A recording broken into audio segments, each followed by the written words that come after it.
In this video, we're again going to look at some of the options that you can configure to allow you to manage your balances.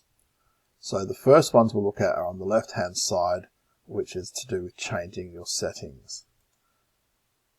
Now these are options that will be a little bit different depending on whether you are a parent, a student, or a staff member. So the first one is you can configure your address in certain accounts.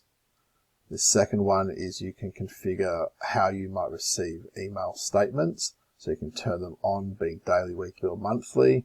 You can set whether there's summaries or details, and you can also ask for a notification if an automatic top-up fails. And we'll talk more about the automatic top-ups in just a moment. And you can also talk about payment options. So you can say that student accounts or student funds are not allowed to be used by yourself or any other parents for online ordering. Now this is not particularly required at the moment because in most cases I don't believe a parent's going to come and make a lunch order, and we don't currently have any other options for parents to purchase.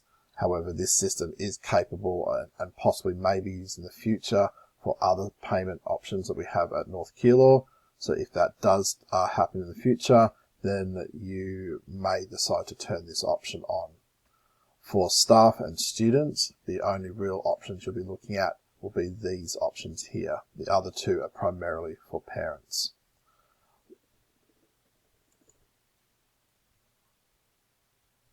The next things we'll look at are the options that you can manage for each account individually. So if we come over to the right hand side, you'll see the options green button there. At this point, for again, staff and students, you're mainly going to be looking up this balance top-up notifications, and for parents, you'll be able to set a spending limit as well. So in the balance top-up, you can again ask to be notified by email if your balance goes below a certain amount by ticking the box and setting the threshold that you'd like. You can obviously choose which email address. You have the primary, which is set for you, which is the main email address that the school knows you by. And you can also specify additional addresses if you choose. You can also set up an additional section here to do with automatic top-ups. So if you were to save a credit card, and we saw that previously in the save option for credit cards, you would be able to set some values here to be, if a certain balance goes below, you can tell it how much to add. And of course, that's a great way to make sure that there is always money available on the account.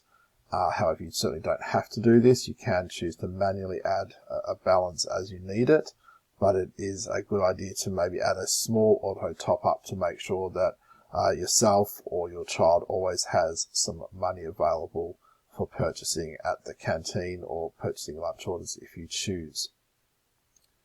The spending limits, again, is specifically if this is a parent account. So when we go into there, we can set up for this student's account that we are managing as a parent. Again, it's blurred out, of course, for privacy. You can enable a spending limit, and you can then set what that limit is. And you can say how long the limit applies for. So this amount, how long it applies for. So if, for example, I didn't want my child to spend more than $5 a day, I can say $5 in here, and I can say the period is a day.